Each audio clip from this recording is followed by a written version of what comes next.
നമസ്കാരം. Alpha palliative care daily ന്യൂസിലേക്ക് സ്വാഗതം. പ്രധാന വാർത്തകൾ.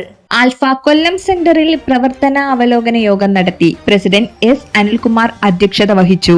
Alpha medical director doctor Jose Babu, community director Suresh Sreedharan, doctor Muhammad Ali, vision 2030 state coordinator Amjith Kumar, ഭാരവാഹികളായ Babukuttan, Naju, community development officer Akshay Babu എന്നിവർ ചർച്ചകൾക്ക് നേതൃത്വം നൽകി. സെക്രട്ടറി സലീംകുട്ടി സ്വാഗതവും ട്രഷറർ ആർ ഗീത നന്ദിയും പറഞ്ഞു. ഫിസിയോതെറാപ്പിസ്റ്റ് ജസ്വിൻ, സിസ്റ്റർ അതുല്യ, ആശാദേവി, അമീന തുടങ്ങിയവർ വിവിധ റിപ്പോർട്ടുകൾ അവതരിപ്പിച്ചു.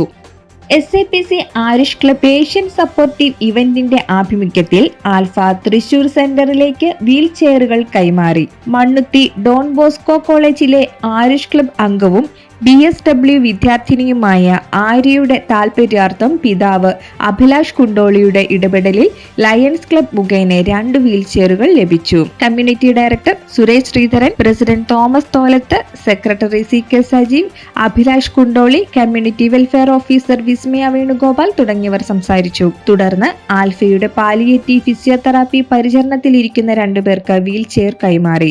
SAPC state coordinator Vijin Wilson, treasurer doctor TK Antony, home care convener Latha Roy, governing council അംഗം ഗോപകുമാർ മേനോൻ, വോളണ്ടിയർ ജിജി കുരുവിള, സിന്ധു തുടങ്ങിയവർ പങ്കെടുത്തു. ഇതോടെ ഇന്നത്തെ വാർത്തകൾ അവസാനിക്കുന്നു.